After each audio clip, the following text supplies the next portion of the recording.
Hello students, आज मैं आप लोगों को माइक्रो ऑर्गेनिजम्स के बारे में बताऊंगी। इससे पहले वाले वीडियो में हमने 5 किंगडम क्लासिफिकेशन देख लिया था। हमने लिविंग ऑर्गेनिजम्स क्या होते हैं हम जानते हैं। तो उन्हीं लिविंग ऑर्गेनिजम्स में से कुछ माइक्रो ऑर्गेनिजम्स होते हैं और कुछ बड़े ऑर्गेनिजम्स होते हैं।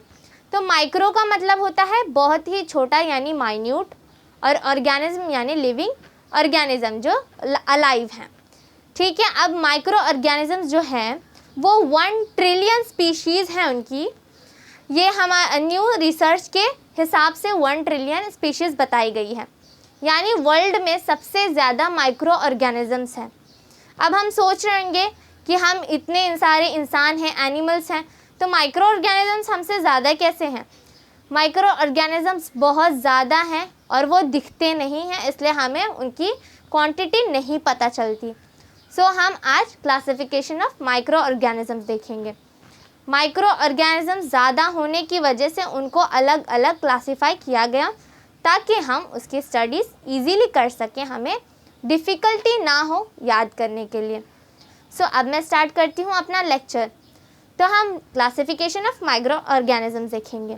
तो क्लासिफिकेशन ऑफ माइक्रो ऑर्गेनिज्म में दो पार्ट्स में क्लासिफाइड है क्लासिफिकेशन ऑफ माइक्रो ऑर्गेनिजम्स। एक तो प्रोकैरियोट्स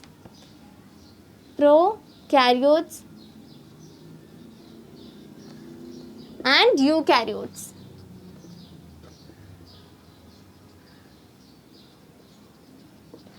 जब मैंने आप लोगों को किंगडम क्लासिफिकेशन पढ़ाया था तब मैंने प्रोकैरियोट और यूकैरियोट बताया था। प्रोकैरियोट होते हैं जिसमें न्यूक्लियस नहीं होता और यूकैरियोट्स में से न्यूक्लियस होता है। तो हमने जब किंगडम को क्लासिफाई करके उन ग्रुपिंग की थी तो हमारे प्रोकैरियोट में सिर्फ और सिर्फ मोनेरा किंगडम आया था, और हमने मोनेरा किंगडम की एग्जांपल देखी थी बैक्टीरियाज। तो हम यहाँ लिखेंगे मोनेरा किंगडम का बैक्टीरिया।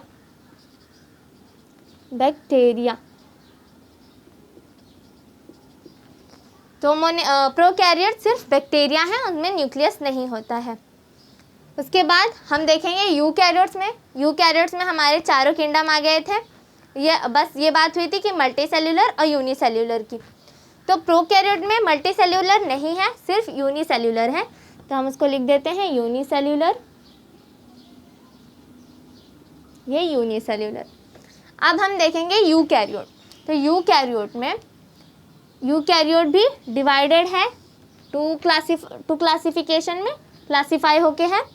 एक यूनिसेल्यूलर होता है और एक मल्टी सेल्यूलर होता है। इससे पहले मैंने आप लोगों को यूनिसेल्यूलर और मल्टी सेल्यूलर के बारे में बता चुकी हूँ। एक बार फिर से बता देती हूँ। यूनिसेल्यूलर यानी एक सेल वाला ऑर्गेनिज्म, मल्टी सेल्यूलर यानी बहुत सारे सेल वाला ऑर्गेनिज्म। सो यूनिसेल्यूलर में सिर्फ प्रोटिस्टा को क्लासिफाई किया गया था, तो हम यहाँ पर यूनिसेल्यूलर में प्रोटिस्टा को पुट करेंगे। तो प्रोटिस्टा की एग्जांपल मैंने अमीबा भी दी थी, तो सारे प्रोटिस्टे इसमें आ जाएंगे, प्रोटिस्टा। उसके बाद हम मल्टी सेल्यूलर में देखेंगे। मल्टी सेल्यूलर के भी 2 हैं, 2 पार्ट्स में डिवाइडेड है। एक है फंगाई और एक है अलगे। अब आप लोग सोच रहे होंगे ये मैंने मोनेरा का एग्जाम्पल दे दिया, ये प्रोटिस्टा हो गया, ये फंगाई हो गया, लेकिन आप लोगों को कन्फ्यूजन हो रहा होगा ये अलगे किस में आता है, कौन से किंगडम से बिलोंग करता है। ये जो अलगे होता है वो किंगडम प्लांटे से बिलोंग करता है। ये प्लांट की एक स्पीशी है। ये पानी के सरफेस पे उगते हैं और इनमें ग्रीन पिगमेंट यानी क्लोरोफिल पिगमेंट होता है, जिससे ये लोग फोटोसिंथेसिस करके अपना खाना बनाते हैं यानी ऑटोट्रॉफी करते हैं। तो ये मैंने आप लोगों को बता दिया। एनिमल्स का मैं नहीं बता रही हूँ, मैंने इन सब का बता दिया। ये सारे इनमें जितने भी हैं इनके सारों के ये सारे अंडर माइक्रोस्कोप के अंडर ही दिखते हैं, इसीलिए इनको माइक्रो ऑर्गेनिज्म नाम दिया गया है। मैंने आप लोगों को 4 माइक्रो ऑर्गेनिजम्स के बारे में बता दिया है, बैक्टीरिया, प्रोटिस्टा, फंगाई एंड अलगे। तो अब मैं आप लोगों को सबके बारे में डिस्क्राइब करूँगी, इसके एग्जाम्पल्स और उसकी लाइफस्टाइल बताऊँगी। हम सबसे पहले बैक्टीरियाज देखेंगे। बैक्टीरियाज क्या होते हैं? बैक्टीरियाज बहुत माइन्यूट होते हैं, बहुत माइन्यूट ऑर्गेनिजम्स होते हैं, इसलिए उनको माइक्रो ऑर्गेनिजम्स के अंडर सिचुएट किया गया, लोकेट किया गया, उन्हें पोजीशन दी गई। वो इतने छोटे होते हैं कि उनको हम नेकेड आई से नहीं देख सकते, उसके लिए हमें स्पेशल इंस्ट्रूमेंट की ज़रूरत पड़ती है जो कि हमारा माइक्रोस्कोप होता है। मैं आप लोगों को बैक्टीरिया का साइज़ बताती हूँ। बैक्टीरिया का साइज़ 1 माइक्रोमीटर टू 10 माइक्रोमीटर होता है।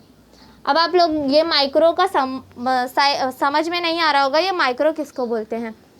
10⁻⁶ मीटर्स को माइक्रोमीटर बोलते हैं, यानी वो 6 गुना छोटे होते हैं नॉर्मल ऑर्गेनिजम्स से, तो इसे माइक्रो बोला जाता है।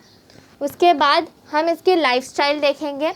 ये जो ऑर्गेनिजम्स होते हैं हमने इन्हें प्रोकैरियोट में रखा था, जिसकी वजह से इससे हमें पता चलता है कि इनके अंदर न्यूक्लियस नहीं होता है और ये प्रोकैरियोट्स होते हैं, प्रोकैरियोट्स। ये प्रोकैरियोट्स होते हैं, इनमें सेल वॉल प्रेजेंट होता है, सेल वॉल प्रेजेंट, लेकिन बट जो न्यूक्लियस और जो ऑर्गेनेल्स होते हैं, सेल ऑर्गेनेल्स, वो एब्सेंट होते हैं इसमें, absent. Cell wall present but nucleus and other organelles are absent. उसके बाद हम इनका देखते हैं कि ये पैरासाइटिक होते हैं, जहाँ पर इनको मिलता है खाने को वो वहाँ चले जाते हैं। पैरासाइटिक नेचर होता है इनका, पैरासाइटिक नेचर। फिर ये जो ऑर्गेनिजम्स हैं, ये जो बैक्टीरियाज हैं, वो कॉलोनी बनाकर रहते हैं, फॉर्मिंग कॉलोनीज।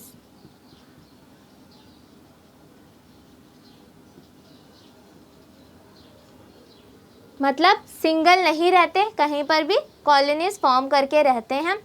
और अगर इनका फेवरेबल कंडीशन हो, यानी उनका एटमॉस्फेयर इनके हिसाब से एटमॉस्फेयर हो, तो ये उस जगह पर 20 मिनट में अपने डबल हो जाते हैं। डबल यानी 2 टाइम्स हो जाते हैं अगर उनका फेवरेबल कंडीशन, इन फेवरेबल कंडीशन, इन फेवरेबल कंडीशन ये डबल हो जाते हैं। डबल कैसे होते हैं? बाइनरी फिजन से। अगर समझिए मैंने ना ये कोकस बैक्टीरिया बताया, ये सर्कुलर है, कोकस इसको बोला जाता है। तो अगर इसका डिवीज़न होना है, ये डबल किस तरह होता है वो मैं बताती हूँ। ये बाइनरी फिजन के थ्रू डबल हो जाता है, यानी ये 2 पार्ट्स में डिवाइड होके ये इस तरह 2 बन जाते हैं। तो जैसे अगर 10 हैं, 10 कोकस बैक्टीरियाज हैं, तो वो 20 मिनट के अंदर within 20 minute double of number हो जाते हैं। यानी अगर 10 हैं तो वो 20 मिनट्स में 20 माइक्रोब्स हो जाएंगे, यानी 20 बैक्टीरियाज होंगे। अब हम इसके एग्जाम्पल्स देखेंगे। एग्जाम्पल्स में आएगा कोकस बैक्टीरिया, जो कि हमने वो सर्कुलर देखा, वो सर्कुलर होता है। फिर हम देखेंगे वाइब्रियो। वाइब्रियो जो होता है वो कॉमा शेप्ड होता है। फिर हम देखेंगे स्पाइरिलम, स्पाइरिलम जो कि स्पाइरल शेप्ड होता है, यानी इस तरह स्प्रिंग के शेप का होता है, उसे स्पाइरिलम बोलते हैं। इसकी बहुत सारे एग्जाम्पल्स है बैक्टीरिया की। आप लोग अगर डीप में देखेंगे तो आप लोगों को बहुत इन्फॉर्मेशन मिलेगी। उसके लिए आप लोगों को सेपरेटली बैक्टीरिया के बारे में पढ़ना होगा, लेकिन यहाँ मैं बेसिक और बेसिक इन्फॉर्मेशन दे रही हूँ, तो इसलिए आप लोगों को ऐसे ऊपर ऊपर से बता रही हूँ। हमने बैक्टीरिया देख लिया, अब हम देखेंगे प्रोटोजोआ। प्रोटोजोआ प्रोटिस्टा से बिलोंग करता है। जो ये प्रोटिस्टा है, ये जो प्रोटोजोआ है वो भी माइक्रो ऑर्गेनिज्म है। इसका भी साइज बहुत माइन्यूट होता है। इसमें बहुत सारे ऑर्गेनिजम्स आते हैं, लाइक यूग्लिना, अमीबा, पैरामीशियम और बहुत सारे। इसका साइज़ जो होता है वो अप्रॉक्सीमेटली 200 माइक्रोन होता है। यानी जैसे कि वो 1 माइक्रोमीटर, ये 10 और 10 माइक्रोमीटर इसका साइज़ था, ये अप्रॉक्सीमेटली 200 माइक्रोमीटर होता है। जो कि ये प्रोटिस्टा से बिलोंग करता है। तो प्रोटिस्टा यूनिसेल्युलर होता है और यूकैरियोट से होता है। तो इसके अंदर ट्रू न्यूक्लियस होता है, यानी ये यूकैरियोट्स होते हैं और यूनिसेल्यूलर होते हैं। तो देखिए अब यूकैरियोट होने की वजह से इसमें न्यूक्लियस होता है और ऑर्गेनल्स होते हैं, सारे ऑर्गेनल्स पाए जाते हैं। तो जब न्यूक्लियस और सारे सेल ऑर्गेनल्स पाए जाते हैं तो इसका सेल डिवीजन होता है।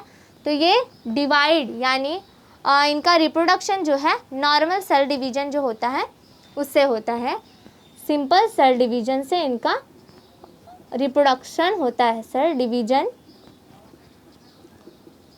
फिर इनका जो घर होता है जहाँ ये पाए जाते हैं वो होते हैं मिट्टी या फिर मॉइस्ट एरियाज़ या डर्टी वाटर या फिर क्लीन वाटर में भी पाए जाते हैं। तो इनका लिख देंगे सॉइल, वाटर। और इनमें से कुछ जो होते हैं वो पैथोजेनिक होते हैं, बॉडी को हार्म करते हैं। कुछ ऐसे होते हैं जो बॉडी के अंदर घुसकर दूसरे सेल्स को हार्म करते हैं, तो ये पैथोजेनिक भी होते हैं।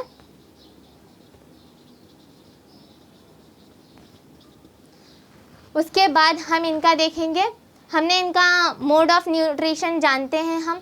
ये हेटेरोट्रॉफ्स भी होते हैं, सैप्रोफाइटिक भी होते हैं। और ये हेटेरोट्रॉफ्स ऐसे होते हैं, ये अमीबा जो है वो हमारा हेटेरोट्रॉपिक है, यानी वो अगर कोई भी खाने की चीज़ या कुछ और जैसे कहीं पे गिरा हुआ है तो वो जा करके उसे सराउंड करके एनगल्फ कर देता है और अपना न्यूट्रिशन बना लेता है। तो इनका मोड ऑफ न्यूट्रिशन में भी बहुत वेरिएशन होता है और इनके जो स्ट्रक्चर होता है उसमें भी वेरिएशन होता है। Variation in structure, variation in structure.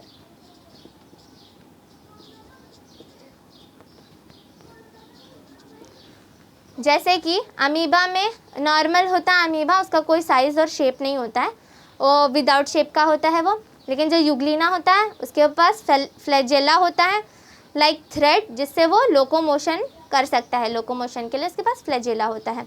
जो हमारा पैरामीशियम होता है उसके पास सीलिया होता है ताकि वो लोकोमोट कर सके। तो इनका स्ट्रक्चर्स में भी वेरिएशन होता है।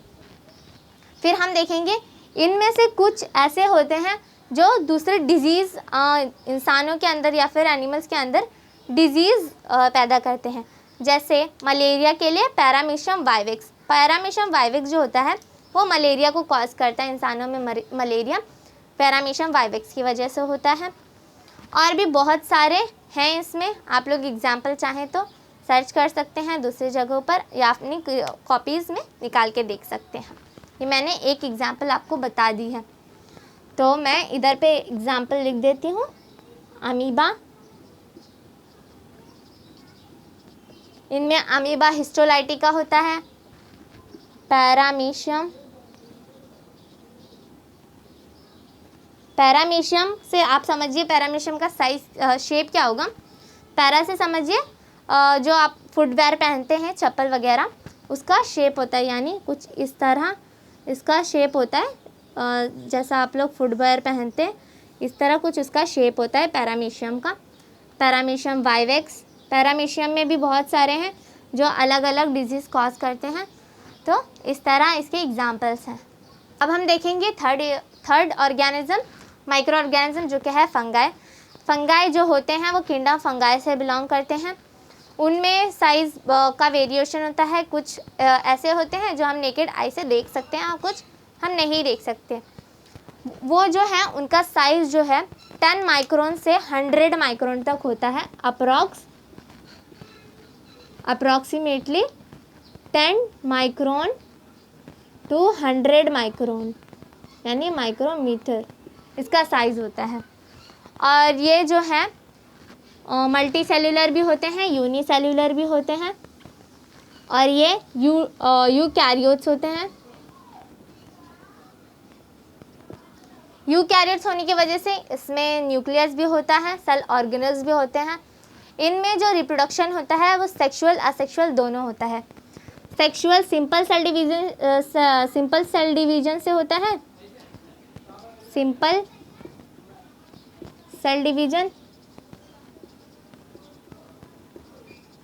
और जो असेक्सुअल होता है वो बडिंग से होता है, बडिंग से इसका एसेक्सुअल होता है, यानी विदाउट सिंगली वो अपना खुद ही पेरेंट बन के अपना रिप्रोड्यूस करते हैं बडिंग के थ्रू। फिर इसमें ये यूकैरियोट्स का हमने प्रॉपर्टी देख लिया, ये मल्टी सेल्यूलर भी होते हैं और इनमें कुछ यूनिसेल्यूलर भी होते हैं। ये जो होते हैं वो सेप्रोफाइटिक होते हैं, सेप्रोफाइटिक यानी ये डेड और डी के ऑर्गेनिजम्स को इनगल्फ कर जाते हैं, अपना न्यूट्रिशन बना लेते हैं। तो इससे हमें क्या समझ में आता है, इनकी जो हैबिटेट है यानी इनका जो घर है वो डेड और डी के मटेरियल जहाँ रहेगा वहाँ पर ये फंगाई हमें नज़र आएंगे। जैसे कि ब्रेड अगर हमारी ख़राब हो गई है तो उसमें वाइट कॉटन लाइक स्ट्रक्चर्स कुछ दिखेंगे, वो होंगे फंगाई, यानी ब्रेड ख़राब होने का वो सिंबल है, साइन है। और कुछ फंगाई ऐसे होते हैं जो बिल्डिंग्स पर दिखते हैं, ग्रीन हो जाती है, जब बारिश की वजह से बिल्डिंग्स ख़राब हो जाती हैं तो वो ग्रीन नज़र आने लगती हैं।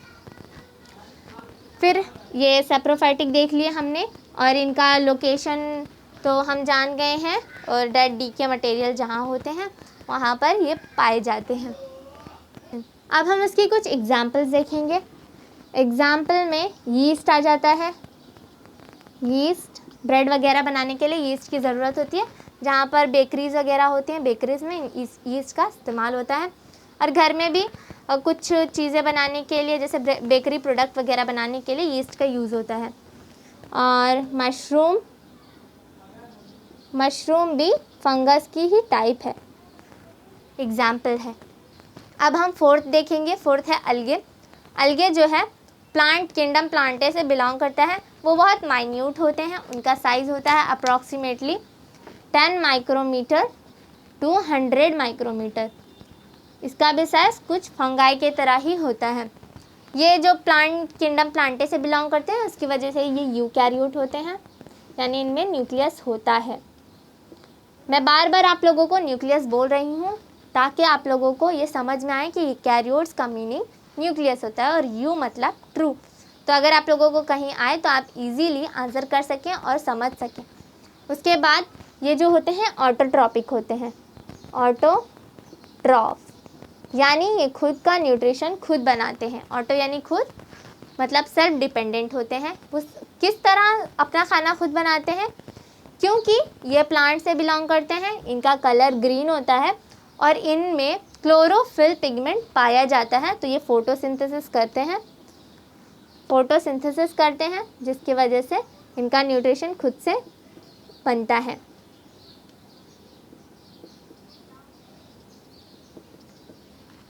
अब हम देखेंगे इनका साइज़। इनमें से कुछ जो होते हैं वो बहुत माइन्यूट होते हैं जो कि यूनिसेल्यूलर होते हैं। ये देखिए एक्सेप्शन आ रहा है प्लांट में, ये हम मेरिट और demerit of Whittaker, R H. Whittaker बोला जाए, आर.एच. विटेकर के क्लासिफिकेशन ऑफ किंगडम का मेरिट और डीमेरिट पूछा जाए तो हम इधर से सोच के दे सकते हैं। अगर हमने नहीं पढ़ा है तो हम दे सकते हैं कि जब हम अलगे को प्लांटे किंगडम में रखा गया तो किंगडम प्लांटे तो मल्टी सेल्यूलर से बिलोंग करता है, लेकिन इनमें कुछ ऐसे ऑर्गेनिज्म हैं जो यूनिसेल्यूलर है और वो नेकेड आई से नहीं दिखते हैं। तो some are unicellular, few are unicellular, बहुत कम है जो यूनिसेल्यूलर है और and other are multi cellular.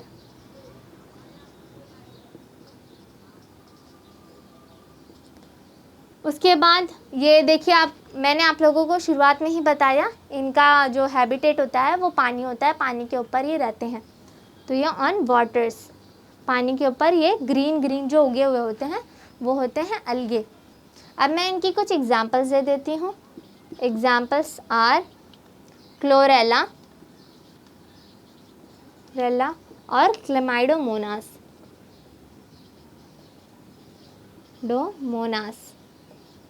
देखिए इनकी स्पेलिंग कुछ कॉम्प्लिकेटेड है, तो आप लोगों को अगर एग्जाम्पल पूछा जाए तो ये सब याद रखना ज़रूरी है। ये आप लोगों को एग्ज़ाम में आता है। समटाइम्स आप लोगों को ऐसे एग्जाम्पल दी हुई होती है और मैच द कॉलम होता है, तो अगर आप लोगों को अलगे दिया हुआ है नीचे कहीं क्लेमाइडोमोनास दिया है तो अगर आप लोगों को आता होगा तो आप मैच कर देंगे, या फिर समटाइम्स ऐसा आता है कि आप लोगों को पहचानना होता है कौन सा अलगा है, Chlamydomonas, mushroom and other organisms दिए रहेंगे जिससे आप लोगों को याद नहीं रहेगा। तो आप लोग कुछ एग्जाम्पल्स याद करके रखें ताकि कहीं पूछा जाए तो आप लोग आंसर कर सकें। अब हम देखेंगे वायरसेस। वायरसेस क्या होते हैं? मैंने आप लोगों को पहले चार्ट बना के दिया था, उसमें 4 ही थे जो कि बैक्टीरिया, प्रोटिस्टा, फंगाई और अलगे थे, लेकिन मैंने वायरसेस नहीं दिए थे। वायरसेस जो होते हैं वो यूनिसेलुलर होते हैं, उनका साइज़ बहुत छोटा होता है, वो सबसे छोटे होते हैं। तो ये वायरसेस सबसे छोटे ऑर्गेनिजम्स माने जाते हैं, यानी इनका साइज़ जो होता है 10 नैनोमीटर होता है। अब तक हमने जितना देखा उनका सबका माइक्रो में था, अब इसका 10 है। अब आप लोग सोच रहेंगे कि नैनोमीटर क्या होता है, तो नैनो जिस तरह हमारा माइक्रो का 10⁶ था उस तरह हमारा नैनो भी नैनो जो है 10⁹ होगा, तो नैनोमीटर बोला जाएगा। तो ये मैं आप लोगों को बता दी कि 10⁹ होता है इनका साइज़। ये जो वायरसेस होते हैं वो इतने माइन्यूट होने की वजह से हम इसको सिर्फ इलेक्ट्रॉन माइक्रोस्कोप के अंदर ही देख सकते हैं, और नॉर्मल माइक्रोस्कोप के अंदर हम इन्हें नहीं देख सकते। तो हम इन्हें इलेक्ट्रॉन माइक्रोस्कोप के अंदर ही सिर्फ देख सकते हैं। फिर जो ये होते हैं ऑर्गेनिजम्स, ये अलाइव नहीं होते। अगर ये कहीं पर भी हैं तो वो डेड हैं, लेकिन जैसे ही इनको होस्ट सेल मिलता है तो ये अलाइव हो जाते हैं।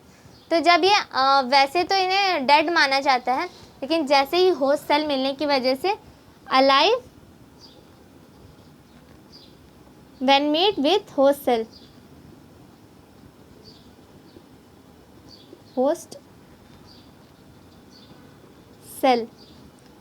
तो ये होस्ट सेल के अंदर जा कर के होस्ट जो सेल होता है उसके ऊपर अपना कब्ज़ा जमा लेते हैं और उस पर अपनी कॉलोनीज़ बना लेते हैं, बहुत मल्टीपल हो कर के, इतने जल्दी ये मल्टीपल होते हैं और वो होस्ट सेल को हार्म कर देते हैं और ख़त्म कर देते हैं ये वायरसेस। ये जो वायरसेस होते हैं वो लॉन्ग मॉलिक्यूल ऑफ डीएनए और आरएनए से बने होते हैं। डीएनए क्या होता है? डीऑक्सीराइबोन्यूक्लिक एसिड, और आरएनए होता है राइबोन्यूक्लिक एसिड। तो ये लॉन्ग मॉलिक्यूल ऑफ डीएनए और आरएनए होते हैं।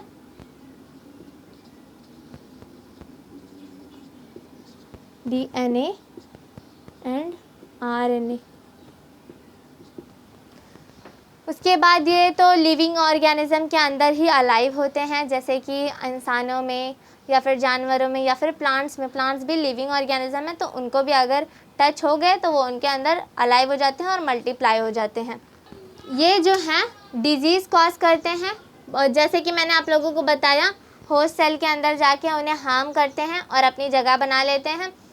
तो उस वजह से अगर किसी इंसान के अंदर चले गए, उन्हें होस्ट इंसान मिल गया, तो वो इंसान के अंदर जाके किसी सेल को ख़राब करेंगे और मल्टीप्लाई होते होते बाकी सारे उस एरिया के सेल को ख़राब करके वहाँ पर अपना कब्ज़ा जमा लेंगे, और उस जगह को ख़राब करने की वजह से वहाँ पे डिजीज़ हो जाती है। यानी ये डिजीज़ कॉज करते हैं, causes many diseases. For example मैं बताती हूँ आप लोगों को। आजकल तो सबसे बड़ा एग्ज़ाम्पल कोरोना वायरस ही है इन ह्यूमन। कोरोना वायरस और पोलियो वायरस वो बहुत टाइम से है। पोलियो वायरस, HIV का वायरस, HIV से वायरस एनिमल्स में भी होता है। कैटल में राइनो वायरस होता है। अगर प्लांट्स में देखा जाए तो प्लांट्स में टोबैको मोज़ाइक वायरस होता है, जो टोबैको का जो प्लांट होता है उसको हार्म करता है। और वाइल्ट वायरस होता है, इन टोमेटोज़ में होता है। और अगर हम बैक्टीरियाज़ में देखा जाए, ये वायरसेस बैक्टीरियाज़ को भी अटैक करते हैं। तो बैक्टीरिया में ये बैक्टीरियोफाज होते हैं, बैक्टीरिया को अटैक करते हैं ये वायरसेस। सो मैंने आप लोगों को सारे माइक्रो ऑर्गेनिजम्स के बारे में बता दिया है। जो बड़े एनिमल्स है या फिर बड़े प्लांट्स है जिसको हम नेकेड आई से देख सकते हैं, उनके बारे में मैं आगे आप लोगों को बताऊंगी। आई होप आप लोगों को माइक्रो ऑर्गेनिजम्स के बारे में समझ में आ गया होगा। एक बार मैं आप लोगों को रिवाइज़ करवा देती हूँ। माइक्रो ऑर्गेनिजम्स किसे बोलते हैं? बहुत ही माइन्यूट ऑर्गेनिजम्स को माइक्रो ऑर्गेनिजम्स बोलते हैं। ये नेकेड आई से नहीं दिखते हैं। अगर आप लोगों को मेरा वीडियो पसंद आया हो तो लाइक, शेयर एंड सब्सक्राइब करें। मेरा वीडियो देखने के लिए थैंक यू।